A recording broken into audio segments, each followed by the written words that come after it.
If you're lucky enough to be somewhere blessed with ice and snow, then it might be worth having a look at some of these.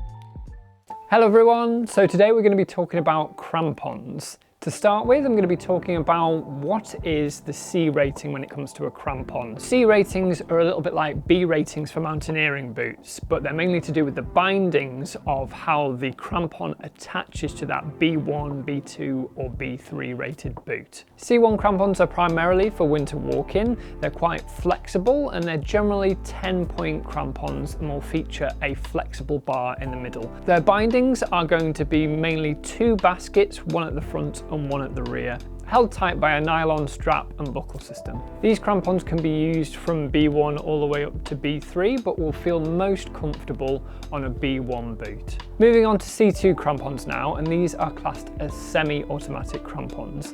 These are going to be best for classic mountaineering, slightly technical terrain and B2 boots. C2 crampon bindings are going to be a basket at the front of the crampon and a lever locking system at the rear of the crampon, which will lock on to a rear welt on a B2 or B3 boot, held tight by a nylon strap and buckle system. That means that C2 crampons are compatible with both B2 and B3 boots, but not B1 or B0. Last but not least, we have C3 crampons, which are going to be best for vertical ice climbing or more technical terrain. They're not particularly great at walking because of how pronounced those front points will be and how long the crampon will feel. But for secure foot placements on steep ice with front and secondary points, that's where C3 crampons will really shine. Their bindings are going to be a metal bar for the front end of the crampon and a lever locking system for the back of the crampon.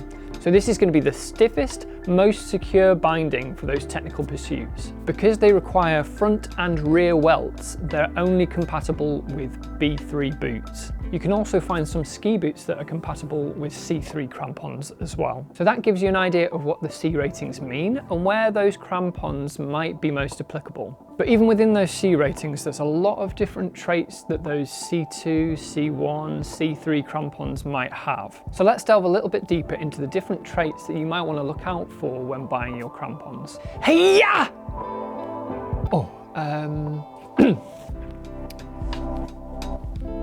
Like and subscribe.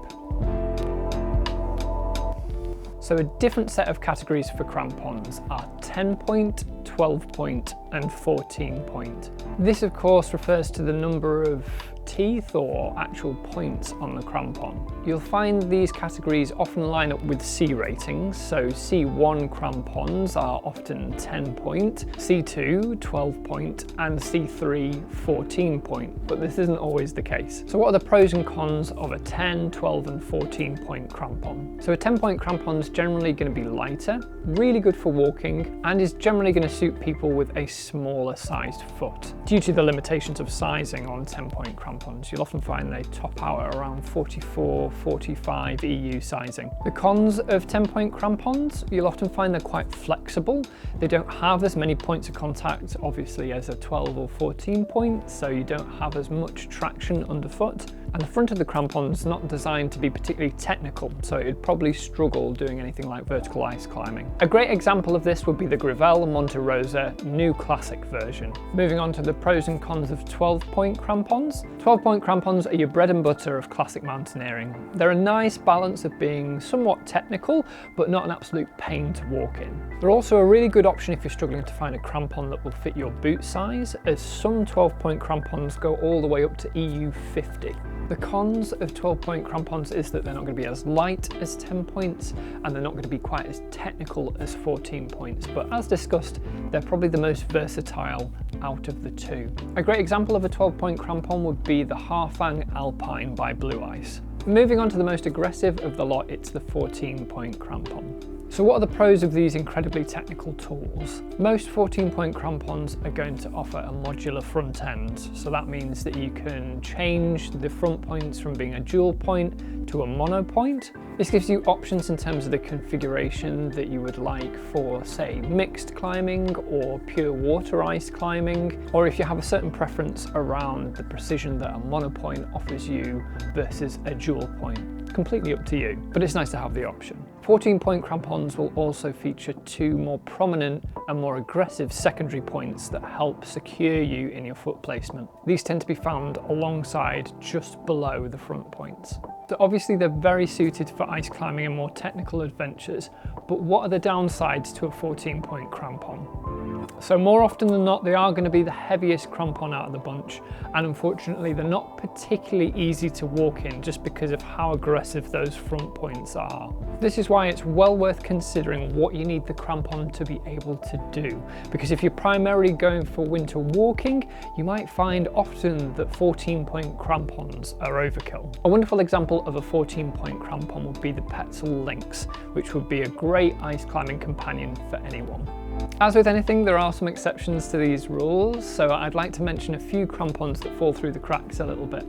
For those ice climbing enthusiasts out there, you might find that there are actually some lighter weight 11-point crampons that are still very aggressive on that front end. A prime example of this is the Black Diamond Stinger, which you can often see ice climbing legend Will Gadd featuring.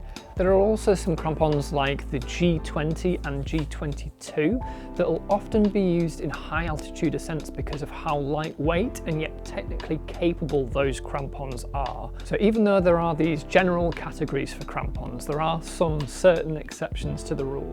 So that's all we've got time for today, but if there are any of the crampons that I mentioned that you'd like us to do a deeper dive on, please let us know in the comments below. I personally find Blue Ice's crampons really fascinating, certainly with that fabric adjustment system that they've introduced. Really keeps the weight down. If you're going down a bit of a winter gear rabbit hole and you'd like to learn a little bit more about winter mountaineering boots, we've got a video lined up next just for you.